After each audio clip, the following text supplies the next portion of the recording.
Neste vídeo que dá início à sessão sobre classes, vamos ver os conceitos básicos de programação orientada a objeto e como as classes são implementadas em C++. A programação orientada a objetos é um paradigma de programação que surgiu nos anos 70, mas que ganhou corpo e tomou mais força no início dos anos 80. Os objetos são coisas, entidades de programação que podem conter tanto dados, que também são conhecidos como campos, atributos ou propriedades, quanto código, procedimentos ou métodos. Para a gente entender melhor o que são objetos, eles são como se fosse uma evolução, um aprimoramento do conceito de variáveis. Um objeto ele pode conter tanto dados quanto código, funções. Estas funções, que a gente chama dos procedimentos de um objeto, eles podem acessar e geralmente modificar os campos de dados do objeto ao qual eles estão associados. Um método de um objeto, ele é chamado associado a um determinado objeto. Então, ele tem acesso aos dados daquele objeto. Aquela função pode se referir a esse objeto, como se fosse referir a si mesmo, através de uma palavra reservada chamada this. This quer dizer eu mesmo. Assim. Em programação orientada a objeto, os programas são criados principalmente projetando diferentes objetos. Esses objetos são eles que interagem entre si. E a maioria das linguagens de programação orientada a objeto, inclusive C++, baseia-se no conceito de classes para construir objetos. Os objetos são uma evolução do conceito de variáveis, as classes são como se fossem uma evolução do conceito de estruturas. As principais características da programação orientada a objeto. Na maioria das linguagens, programação orientada a objeto meio que se confunde, embora essa confusão não seja 100% correta, com classes. As classes são pedaços de linguagem de software que definem o formato de dados e de funções que estão disponíveis para um determinado tipo de objeto. Os objetos são como se fossem variáveis que guardam certas características em comuns. Os objetos são instâncias, são implementações, são realizações das classes. Os objetos é que às vezes correspondem a coisas encontradas no mundo real, da mesma forma que às vezes as variáveis representam coisas existentes. Os objetos permitem que a gente separe, faz uma espécie de camada de abstração, que permite separar o código interno, aquele que diz respeito só à classe, a manipulação daqueles dados que pertencem à classe, do código externo, é o código de quem usa a classe, de quem só quer o resultado do processamento daquelas funções que fazem parte da classe.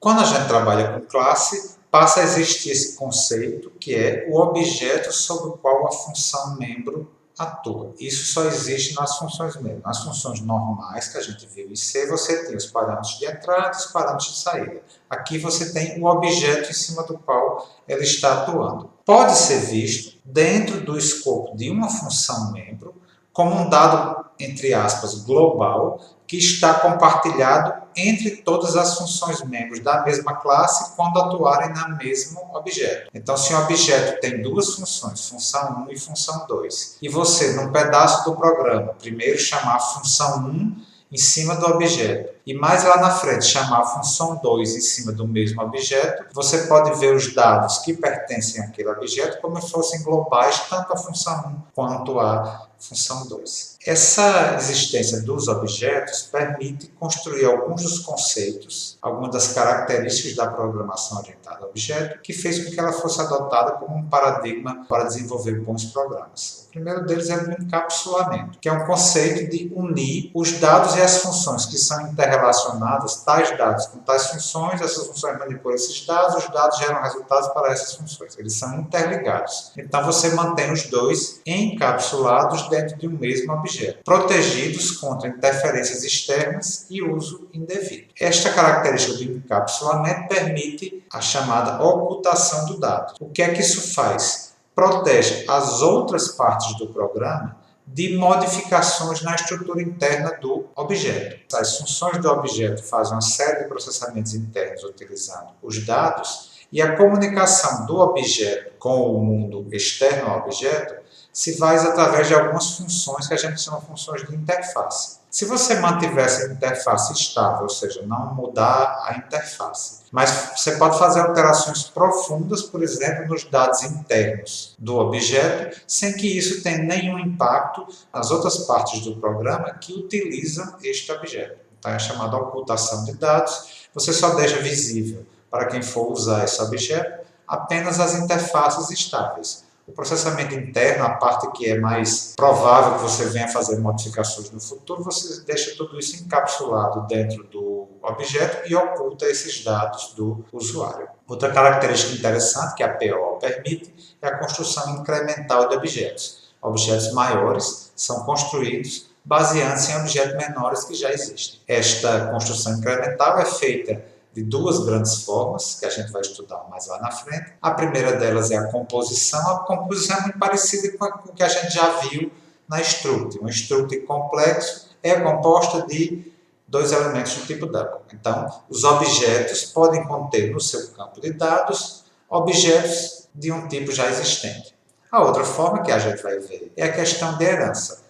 Na composição, você diz que um objeto contém um outro objeto, ou é composto de um outro objeto. Já na herança, as classes podem ser organizadas em uma hierarquia, que represente algo do tipo, é um tipo de. Então, se você cria uma classe que representa um carro, então um Ford Escort é um tipo de carro. É diferente da composição, você não vai dizer que um Ford Escort contém um carro ou é composto de um carro. Ele é um carro. Então, a herança é uma outra forma de construir incrementalmente objetos que muitas vezes também é quase confundida com programação orientada a objeto. Uma terceira característica interessante da programação orientada a objeto é o polimorfismo. Você permite utilizar uma interface única, um nome único, um símbolo único para entidades de diferentes tipos. A gente já conhece algumas delas em C, mesmo em C já tem algum tipo de polimorfismo. Por exemplo, o polimorfismo de função. Um exemplo bem simples é a cruz, o operador de soma. Você usa cruz para representar a soma de inteiros e usa cruz para representar a soma de floats. Mas são duas funções diferentes. Soma dois inteiros é chamada uma função, e quando você soma dois floats é chamado outro, embora você utilize o mesmo símbolo. Isso é conhecido como sobrecarga de função ou sobrecarga de operador. Em C++, é o polimorfismo de função ou polimorfismo ad hoc. Um outro tipo de polimorfismo é o polimorfismo paramétrico. Permite que você escreva funções genéricas que fazem operações parecidas com diferentes tipos de dados. A gente vai ter mais detalhes sobre isso quando for estudar os templates em C++.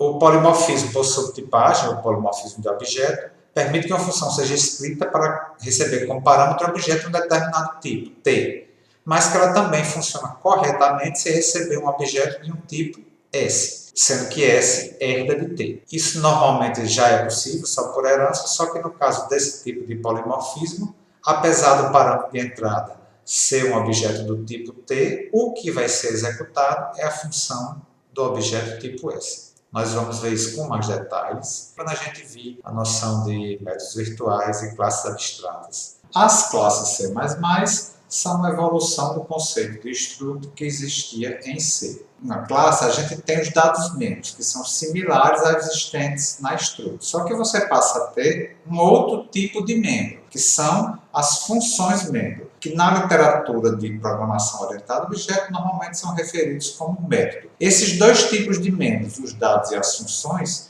qualquer um deles pode ser privado ou público. Os membros privados servem para implementar aquele conceito de encapsulamento e de ocultação de dados. Então, membros privados, quer sejam dados, quer sejam as funções, só podem ser acessados por outros membros da própria classe. Já os membros públicos podem ser acessados por usuários da classe. Normalmente, embora isso não seja uma regra absoluta, os dados são privados e as funções é que são públicas. Embora você possa ter um ou outro dado que seja público e você pode ter funções que são privadas. Isso é feito utilizando as palavras-chave private e public. Aqui eu criei um dado 1 do tipo inteiro da classe myClass, que é um dado membro privado. E criei uma função determinada func1, que é privada. E aqui eu criei um dado x e uma função func2, que ambos são públicos. Com a criação das classes em C++, a palavra-chave struct passou a representar também uma classe. Então, em C++ você pode usar struct e classe como sinônimos. A diferença é que no struct, se você não declarar nada, nem se ele é privado, nem se ele é público, aquele membro vai ser considerado como público. Já na classe, se você não declarar explicitamente, ele é entendido como privado. Em C++, o normal, o usual, é você separar a declaração da função membro da sua implementação. Quando você cria uma classe, você só declara, você nomeia as funções membro que fazem parte desta classe. Posteriormente, no mesmo arquivo ou em outro, você vai implementar essa função. Isso aqui é a função membro func da classe myClass, mas note que essa implementação aqui está fora da classe. Este é o padrão em C++, porém C++ permite que você, ao declarar a classe, tanto declare quanto já implemente a função. Você pode, por exemplo, aqui dentro da classe, já batizar a função, dar o nome dela, a assinatura dela e já colocar o código. Então você está fazendo a declaração e a definição tudo ao mesmo tempo. Só que em C++, essas duas formas de implementar uma função não são equivalentes. A função membro que é definida assim, dentro da própria classe, é uma função embutida, que faz o mesmo efeito de você colocar na frente dela essa palavra-chave inline, que deixa bem claro que ela é uma função embutida, mas mesmo que você não coloque, ela vai ser considerada da mesma forma como se você tivesse colocado. O que é que isso quer dizer? Que isso é uma função que o compilador, preferencialmente, não deve criar como uma função mesmo.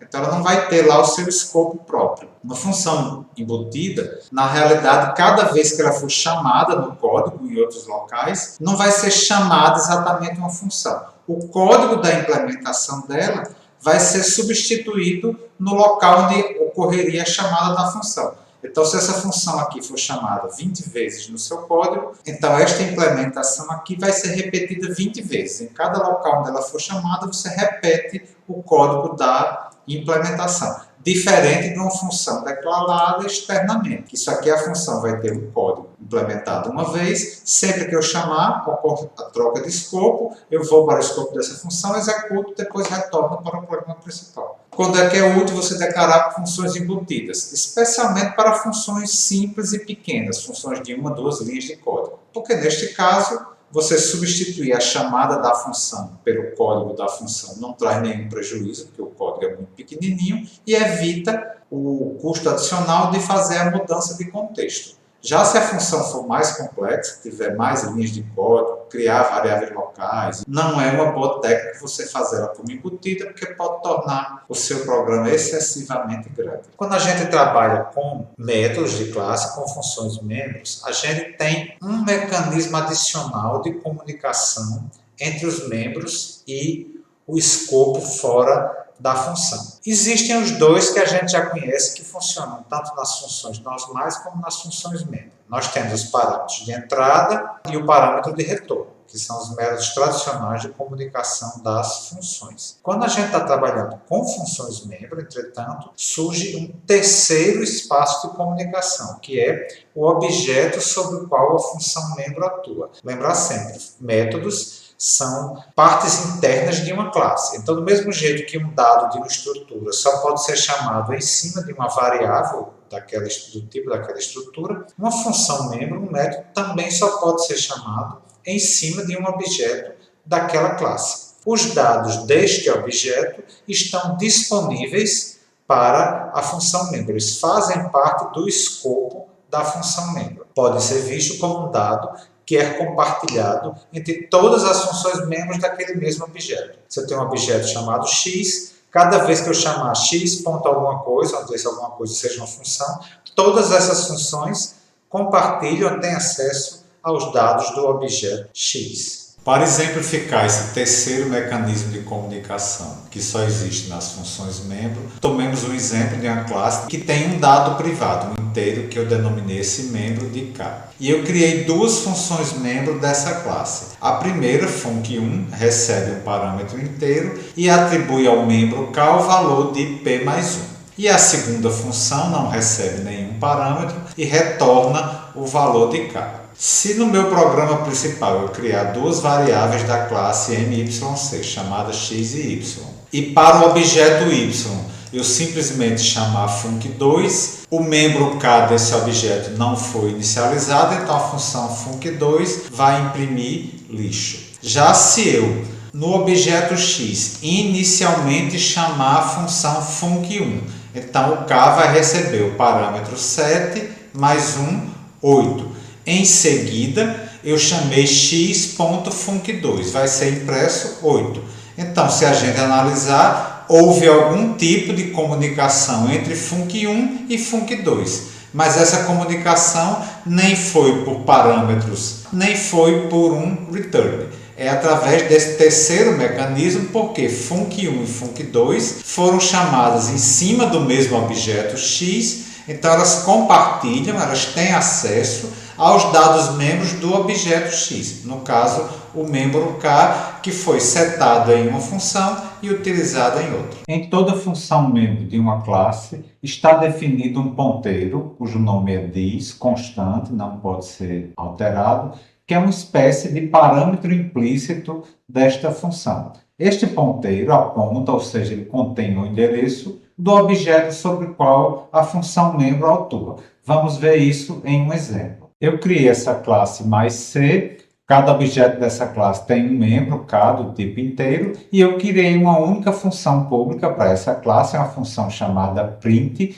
que ela só faz enviar para cout, ou seja, imprimir inteiro, um string dis igual, depois imprime o valor desse ponteiro dis e uma quebra de linha. No programa principal, eu criei duas variáveis x e y desta classe mais C que eu acabei de criar. Em seguida, eu vou mandar imprimir o endereço da variável do objeto x. Então, isso vai me indicar onde é a variável x e qual byte ela reside. Em seguida, eu chamei x.print. X.print vai fazer o quê? Vai executar esta função membro print em cima do objeto x. Então, nesta hora, eu mando imprimir dis. Dis aponta para o próprio objeto em cima do qual ele é chamado. Então, foi x.print, dis aponta para x. Então, nessas duas linhas, deve imprimir a mesma coisa, que é o endereço da variável x. Se eu fizer isso com a outra variável, o valor vai ser diferente, porque são variáveis diferentes, ocupam posições de memória diferentes. Mas, em qualquer caso, a primeira linha e a segunda linha sempre imprime o mesmo valor. Ao executar, eu tenho aqui que o valor impresso como sendo o endereço de x e o valor de dis é idêntico. Nas duas linhas seguintes, o endereço de y e dis também tem o mesmo valor. Aí, já falando em termos de aspectos da sintaxe de C++, que vai manipular com funções membro, a gente viu, né, que quando você trabalha com funções normal, você pode dizer que, por exemplo, um determinado parâmetro de entrada é const, quer dizer que ele não é alterável. E você pode dizer que o parâmetro de retorno também é const. No caso da função membro, a gente tem 3 níveis de coisas que a gente pode dizer que são constantes ou não. Os 2 que já existiam e um terceiro que diz respeito ao objeto em cima do qual a função membro está operada. Então, o que a gente já conhece é, se eu tenho uma determinada função e eu tenho um ou mais de um parâmetro de entrada, eu posso indicar que um ou todos os parâmetros de entrada são do tipo constante, não podem ser alterados pela função. O segundo const que eu posso colocar, é bem mais raro, é que eu posso dizer que o dado de retorno é não alterável, ou seja, variável sem nome, que vai conter o dado de retorno da função é não alterável. Isso são os dois que existem para qualquer função, seja função normal, seja função membro. Já no caso das funções membros, aparece um terceiro qualificador const, que eu posso colocar após os parâmetros de entrada. Isto aqui, se eu acrescento esse terceiro const aqui, eu estou indicando que a função membro, durante a sua execução, ela não pode alterar o valor dos dados que fazem parte do objeto. Finalmente, uma outra dica, que a gente já disse quando falou de funções, né? A gente deu exemplo com estruturas, mas vale a mesma coisa com objetos. Se eu tenho objetos grandes, ou seja, que ocupam muitos bytes, normalmente esses objetos, quando são parâmetros de alguma função, quer seja função normal, quer seja função membro, geralmente são passados por referência, mesmo quando não se precisa alterá-lo. Então, se eu tenho determinada função que recebe como parâmetro um objeto x, de uma classe que ocupa muitos bytes, isso aqui, embora conceitualmente seja correto, não vai dar erro, mas em termos de eficiência não está tão bem programado, porque você está fazendo uma cópia desnecessária. O melhor é passar por referência, porque aí vai ser passado só o endereço de x, que ocupa bem menos bytes. Se, além disso, eu quiser garantir que x não possa ser alterado dentro desta função, eu digo que x é uma referência, mas uma referência a um objeto constante. Nós vamos ver agora o conceito de métodos de consulta. Vamos recapitular um pouco. Nós vimos que numa classe os dados podem ser públicos ou privados. Os dados privados normalmente são acessíveis apenas para os métodos da classe. Entretanto, pode acontecer algumas situações em que nós queremos que um dado privado tenha alguma forma de, mas não deve poder alterar o seu valor. A gente pode fazer isso através de um método de consulta. O dado em si continua privado, porém a gente pode criar uma função membro, um método, geralmente a gente bota o nome dessa função get alguma coisa, que esta função retorna o valor, uma cópia do dado privado. Então, o usuário não poderá acessar diretamente o dado, mas poderá acessar a função getDado, que retorna o valor. Então, para todos os efeitos práticos, ele tem acesso ao dado que é privado, porém só em leitura. A vantagem de criar, além de permitir esse acesso em leitura para um dado que normalmente seria privado, as funções de consulta têm a vantagem de permitir criar uma interface estável. Se eu crio funções de consulta para acessar os dados e se futuramente eu decidir alterar a maneira interna como os dados são armazenados, as funções de consulta permanecem estáveis. Então, o usuário continua acessando aquela informação através da função de consulta e nem vai notar que a forma interna de armazenamento foi alterada. A gente também pode criar funções para fixação de valores, funções para que permitem alterar o valor de um dado. Do mesmo jeito que a função de consulta geralmente é denominada get alguma coisa, a função de alteração de valor normalmente é denominada set alguma coisa. Mas vocês podem se perguntar, se eu vou permitir que o usuário tenha acesso em leitura através da função get, tenha acesso à escrita através da função set, por que é que eu tornei o dado privado? Primeiro, pela razão que eu já expliquei de manter uma interface estável, porque se você garante que o acesso seja feito através das funções get e set e não através do acesso direto ao dado. E a segunda função é que a função set ela pode permitir o valor, mas fazendo checagem que o valor que está sendo atribuído é aceitável para a classe. Por exemplo, o dado fosse um número float e eu permitisse que o usuário colocasse qualquer número float ali dentro, a alteração poderia ser qualquer uma, mas suponha que pela natureza da minha classe esse número só pudesse ser entre 5 e 15. Então, a função set pode permitir que ele altere o valor, mas fazendo previamente uma checagem de que o valor que o usuário deseja fixar é válido para a minha classe. Às vezes, as funções get também precisam checar parâmetros. Por exemplo, suponha que você queira criar um método de consulta para permitir que o usuário consulte o valor de um dos elementos de um array. A gente sabe que C não faz checagem de índice. Se o seu array foi alocado para ter 100 elementos e você acessa o elemento 300, ele retorna alguma coisa, lixo. Mas se eu fizer uma função get, eu posso previamente checar se o índice que o usuário está passando como parâmetro da função get é válido e só aí retornar o valor. Se for inválido, eu posso emitir uma mensagem de erro, parar o programa e fazer alguma coisa que o meu programa seja adequado. A gente viu que nas classes, os membros em geral são poucos e privados. Você pode ter tanto dados que são poucos ou privados, ou pode ter funções membro que também são poucos e são privados. Mas o que interessa é que os membros que são privados, eles só são acessíveis aos outros membros da classe. Então, se você tem uma função externa à classe, ela não pode, por exemplo, utilizar um dado privado da classe e nem pode chamar uma função privada da classe. A gente tem uma estrutura da linguagem que permite uma exceção a esta regra. São as funções amigas ou funções friendly. Quando você, dentro de uma classe, você declara que uma determinada função é amiga, esta função poderá acessar os dados privados da classe, mesmo não sendo uma função membro, sendo uma função clássica de ser. Além das funções amigas, você pode ter classes inteiras que são amigas de outra. Então, se dentro da classe A você declara que a classe B é amiga de A, então todos os métodos da B poderão acessar os dados privados da classe A, como se esses métodos de B fossem métodos de A.